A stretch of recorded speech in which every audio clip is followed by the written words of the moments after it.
Selamat datang kembali di channel YouTube Kisah Misteri Horor. Pada kesempatan ini kami hendak mengisahkan tentang Misteri Gadis Tengah Malam bagian ke-6. Seperti biasa, sebelum pemirsa channel YouTube Kisah Misteri Horor menyimak kisah ini, silahkan siapkan cemilan dan dalam keadaan santai. Kalau sudah semua, mari kita mulai mendengarkan kisah ini. Deburan ombak di pantai terdengar bergemuruh bercampur deru angin. Gemuruhnya ombak itu masih belum sebanding dengan gemuruhnya darah Denny yang dibuai kehangatan cinta Kismi. Perempuan itu lebih galak dari singa, dan lebih buas dari beruang. Tak segan-segan ia menjadi jurumudi dalam pelayaran itu. Tak ada lelahnya ia menghantar Denny ke puncak kebahagiaan yang diharapkan setiap lelaki. Bahkan, Denny sempat memekik keras dalam suara tertahan ketika Kismi sengaja memancing Denny untuk berlayar lagi. Dan berlayar terus. Puncak-puncak kebahagiaan Denny telah dicapai beberapa kali, tetapi Kismi masih ingin memacu diri untuk makin menggila, meremat-remat tubuh Denny, mencari puncaknya sendiri. Aku lelah, Kismi, oh berhentilah. Denny terengah-engah dengan bermandikan keringat. Tetapi, Kismi tak mau berhenti. Masih saja ia mengerang, mengeluh, mendesah dan mendesis di sela setiap gerakannya yang luar biasa hebatnya. Kismi, oh kita istirahat dulu. Sayang, aku capek. Kismi bahkan mengerang berkepanjangan sambil terus bergerak seirama dengan kemauan hatinya. Denny hanya terengah-engah dan sudah mengalami kesulitan menuju ketinggian puncak asmaranya. Akhirnya ia biarkan Kismi berlaga seorang diri.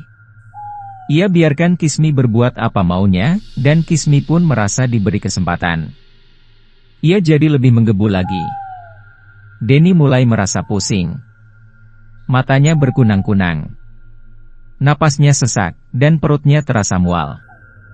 Namun demikian, Kismi masih tetap mendayung sampahnya menuju samudera kebahagiaan, sehingga mau tak mau Denny pun memekik lagi karena tiba di puncak hayalan mesranya. Dalam hati, Denny hanya bertanya-tanya dengan lemas, kapan pelayaran itu akan usai? Haruskah ia menolak dengan kasar, atau membiarkan ia jatuh pingsan ditimpa sejuta kenikmatan? Hamsat menggeragap ketika menyadari dirinya tertidur di kursi dapur. Ternyata saat itu matahari telah memancarkan sinar paginya yang menghangat di ruang dapur. Astaga! Sudah pagi. Hamsat segera bergegas ke meja di kamar tidur. Ia mengambil arlojinya di sana. Buset! Pukul 7 kurang 10 menit? Apa-apaan ini? Bagaimana dengan Denny? Tanpa cuci muka, tanpa menyisir rambutnya, Hamsat langsung keluar dari kamarnya, menyeberang jalan kecil, dan segera mengetuk pintu kamar Denny. Beberapa kali pintu kamar itu diketuknya, tapi tidak ada jawaban. Ada apa Denny? Kenapa tidak segera membukakan pintu? Apakah ia tertidur seperti aku? Ah, seharusnya tadi ku telepon saja dari kamar. Pasti ia terbangun, karena meja telepon dekat sekali dengan ranjang. Baru saja Hamsat ingin kembali ke kamarnya untuk menelepon Denny. Tiba-tiba pintu kamar itu terdengar dibuka seseorang dari dalam. Denny muncul dengan mata menyipit dan teangan melintang ke atas, ia menahan sorot matahari yang mengenai matanya. Brengsek lu, gerutu Denny sambil bersungut-sungut. Ia masuk, membiarkan Hamsat terbengong. Kemudian Hamsat juga turut masuk dan mengikuti Denny. Denny menelentangkan tubuhnya di ranjang empuk dengan satu hempasan yang lemas. Ya, Tuhan. Mengapa kamu menjadi seperti mayat begini? Denny? Hamsat memandang Denny tak berkedip, sedikit tegang. Denny meraih guling dan mendesah. Kamar ini menjadi bau sperma.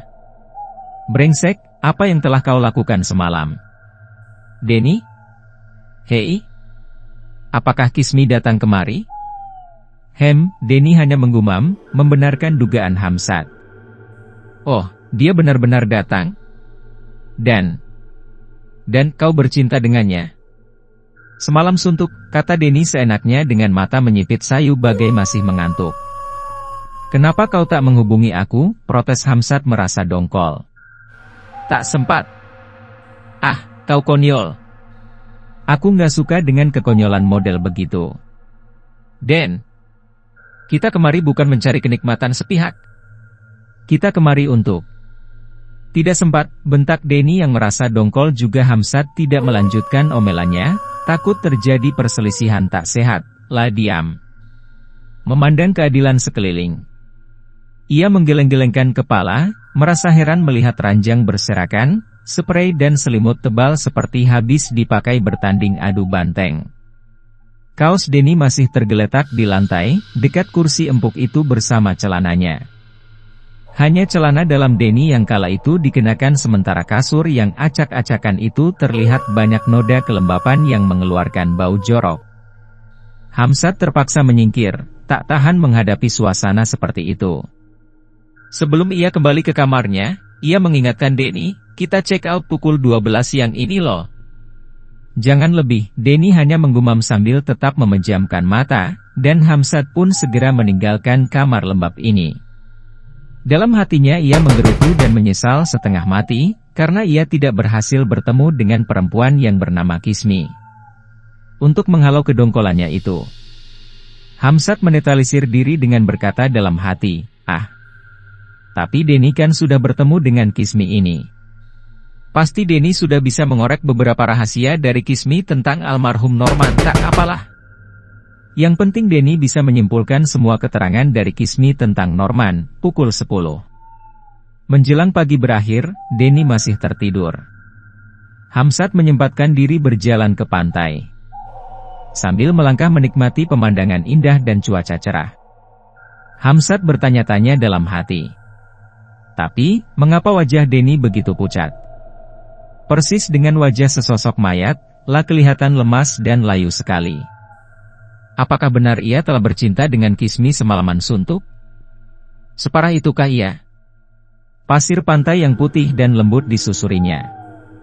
Banyak sepasang sejoli yang melangkah sambil bergandengan tangan. Banyak pasangan yang beda usia sangat menyolok. Dan sudah tentu mereka bukan suami istri. Om-om sedang menikmati masa santainya bersama daun muda. Ataupun, daun muda, yang berhasil menggaet om-om untuk diperas dompetnya. Terkadang Hamzat merasa iri melihat mereka. Yang tua bisa mendapatkan pasangan muda belia dan cantik. Yang beruban dan berwajah peot saja bisa memeluk gadis cantik menggiurkan. Mengapa ia tidak bisa seperti mereka? Mungkinkah karena faktor ekonomi yang tidak sepadan dengan opa-opa pecandu daun muda itu? Dalam masa-masa merenungi kenyataan itu, Hamzat teringat kata-kata almarhum Norman saat ia menceritakan tentang kehebatan Kismi. Ia tidak pantas dipajang sebagai wanita penghibur. Kismi sungguh anggun. Mirip seorang ratu di zaman Romawi kuno. Hidungnya mancung dan matanya bening, mempunyai ketajaman yang berwibawa, tapi enak dipandang. Kalau kau berjalan dengan Kismi menyusuri pantai, maka orang-orang yang saling mendekap pasangannya itu akan melepaskan pelukan mereka, dan mata om-om yang ada di sana pasti terarah kepada Kismi tanpa berkedip. Kismi mempunyai daya magnetisme yang membuat lelaki bisa lupa daratan maupun lautan. Hamzat tertawa sendiri teringat kata-kata Norman. Barangkali di pantai inilah yang dimaksud Norman. Di pantai itulah seharusnya Hamzat menggandeng Kismi. Agar semua mata lelaki akan membelalak ke arah Kismi, dan semua pelukan lelaki akan terlepas dari pasangannya. Jika benar begitu, oh, alangkah istimewanya wanita yang bernama Kismi itu.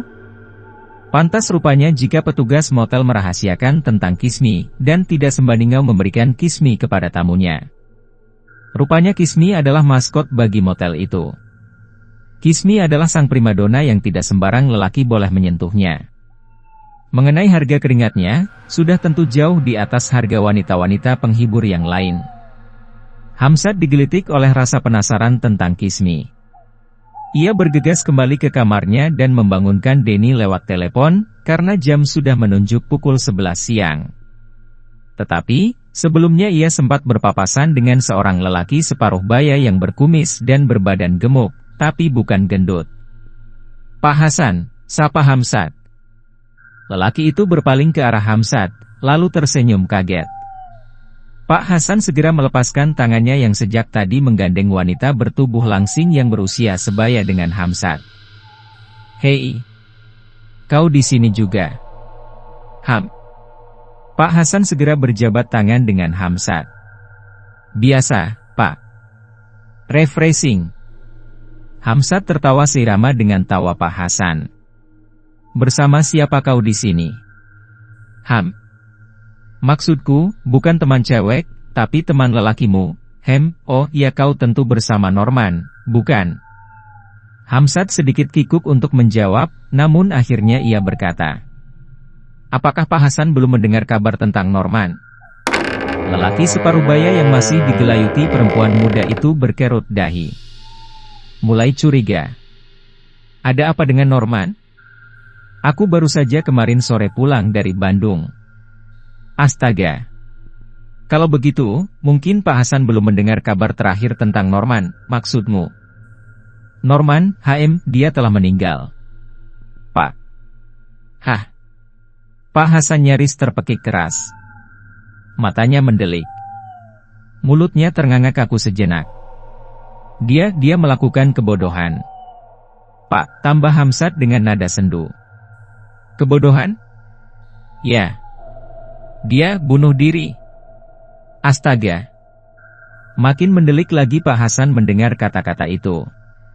Wajahnya tampak tegang dan menjadi pias.